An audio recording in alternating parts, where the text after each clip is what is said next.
Hey guys, welcome to my channel, Authentically Star.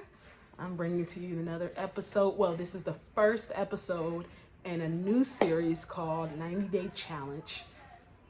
And I'm excited to share this with you guys.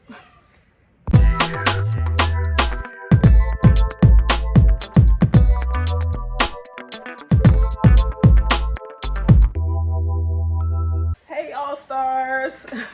Welcome to my channel, Authentically Star. We are back after a long hiatus of not doing consistent content. It's bad on me, I know. But I have decided to change that, so we are going to be popping out content back to back. That is starting with this video. So we're doing a 90-day challenge. We're trying to get our lives in order. Towards the end of the video, I am going to go over some of the things that are going to be in the challenge. So stick around to the end and we will go over that. I wanted to give you guys a backstory as to what led me to start this, put me on this journey, and what I went through. Kind of see if you guys can relate to anything, and just let you know that you can come through these kinds of things yourself. Kind of some steps that you can take to get your life situated if you ever come across these kinds of issues. So, to go back into the story, October of 2019, my husband and I decided to start we decided to have a second kid. So I went to the doctor's office to get checked out so we could start the process, and they told me I was pregnant. And I was super excited. We were super excited, super scared because we didn't think it would happen so soon. However, we were excited about possibly having a baby. And from there, we ended up talking to them because I was in the office to basically get off of birth control to start the process. The birth control was not out yet because I had an IUD. So I had two choices. Which is to either remove the IUD in the beginning, and it's a 50-50 chance of us losing the baby, or taking it out in a few months once the baby was bigger, and we could still lose the baby, however, we'd be further along. So my husband and I decided to remove the IUD early. We ended up losing the baby, and we were devastated. I was not aware of how much pain you could go through as a woman dealing with a miscarriage. I didn't know what it consisted of. I decided to do everything at home with no assistance. I did not understand the full scope of what that entailed. So that was a lot to deal with. It was a tough time. After that, the pandemic hit, February of 2020.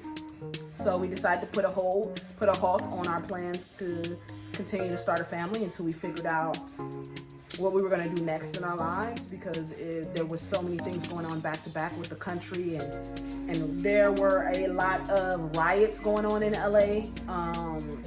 There were a lot of things happening in the country, shootings, police officers, brutality when it came to our culture. So there was so many things going on that we just decided to press pause on that, and we picked back up where we left off at the end of 2020, so around October 2020. We got pregnant right away when we decided to try.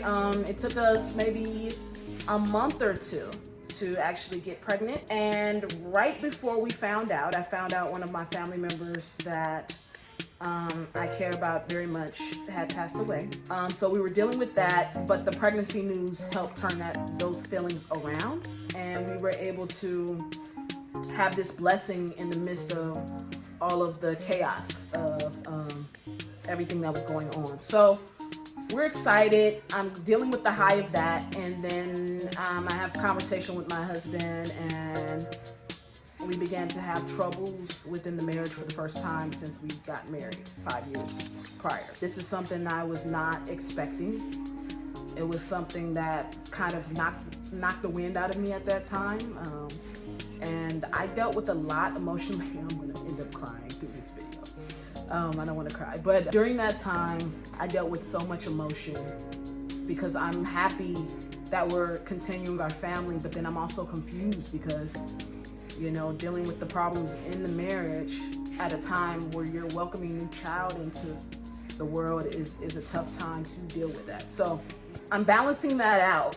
And then as soon as I began to balance that out, I start to feel sick early on in the pregnancy. So I'm thinking, okay, this is just normal morning sickness. I can get past it. Then it got bad to the point where like I couldn't keep anything down. I couldn't keep like water down. I would get jittery and I had to go to the ER and get IVs and get nutrients put back in my system. Come to find out, talking with our provider, that I had a condition called HG, which affects some women during their pregnancy, where basically, you know, they have extreme nausea, they have extreme fatigue, extreme, like all of the other symptoms that, you know, pregnancy brings on are taken to another level. I'm dealing with that, and I'm dealing with the fact that things are rocky with my husband and that we're going through a lot. The sickness, I have to take this medication that makes me sleepy all the time, so I literally sleep all day. So I just started to say, okay, if I can't look through the end of the tunnel with this situation, or if I can't see the end of the tunnel with this situation, the least I could do is cope with the situation and just accept the fact that this is my new normal until the end of the pregnancy. This is also life. Like this is how it's going for me at this moment, and I have to accept it. So what I did was I started to just put my head into the Bible.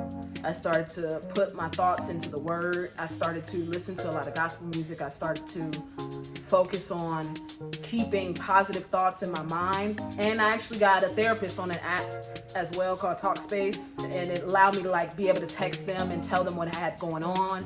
For me, therapy is more so like me being able to have a person as a third party to speak to, so that way I can deal with what I'm going through without getting, you know, the biased opinion about it, or without, like, if you tell your family members everything that's going on with your situation in your marriage, they tend to not forget about those things, and then you have this situation where, you know, you make your husband look bad. And I still cared about what was going on with, you know, making sure I respected my husband, because that's one of those things that is a non-negotiable for me. I always want to make sure I have respect for him separate from our marriage. So I wanted to talk to someone else that didn't have anything to do with us, so I could tell them what's going on in its entirety. So I'm dealing with that. I just decided, you know, this is the point where like this is a lot, this is overwhelming, but I'm just going to take things day by day. But I wasn't actually going through and working through the problems. I was just kind of breezing by and just acting as if everything was fixed, basically, which wasn't really doing anything for me. It was just allowing me to function, basically, for the moment. And I'm being really transparent with you guys right now. It was a very tough time for me.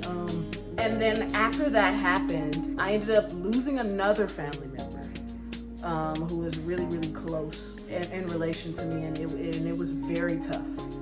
And then after that, I ended up starting to have pain in my gallbladder and have gallbladder attacks back to back. And I don't know if you know anything about gallbladder attacks, but they are excruciating to the point where they can be worse than labor at times. So I'm dealing with those back to back. It's a lot. I'm in pain. I'm eating less. I have to eat low fat, so I'm eating less than 10 grams of fat, and I'm pregnant, so it's like I'm burning all these calories because I'm taking care of the baby. The baby's smaller, even though I'm at the end of my pregnancy. So it was just a lot. It was a lot. After I had the baby, I ended up going and getting my gallbladder removed and having a surgery for that.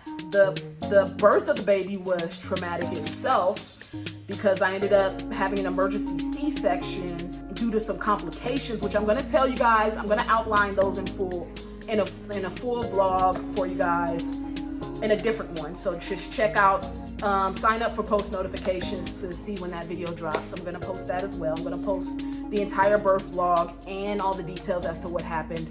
So stay tuned for that. Subscribe to the channel so you guys can get word on that as well. So after the actual gallbladder was removed after I healed from the C-section, I finally got to this place where my mind was stable.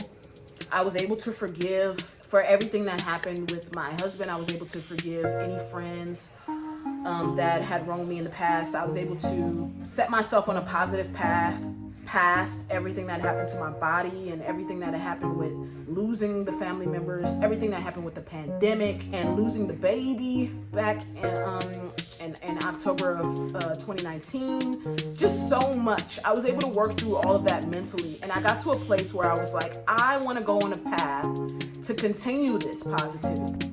I wanted to focus on my goals, my dreams, my next steps, because life is too short, and I grew a newfound appreciation for being alive, just breathing. I started to look at every day as a gift more. I just want to take you guys on that journey with me. Excited to be thinking like that, to be in that thought process, and to be in that space, in that mental space compared to where I was at before. So we're gonna do a bunch of new things. We're gonna see how this goes. And I'm excited to bring you guys with me. I'm gonna learn how to program. I'm gonna go to a coding boot camp. I'm gonna lose a bunch of weight. I'm gonna be taking care of my skin. I'm gonna be posting on social media more. Like, I have a list full of things that I wanna do during this 90-day challenge. And I wanna bring you guys on the journey with me. So stay tuned. I'm gonna be posting from now on Mondays and Wednesdays. So turn on your post notifications. Comment below if you have any suggestions as to anything I can add to my 90-day challenge. Comment below if you're doing a 90-day challenge.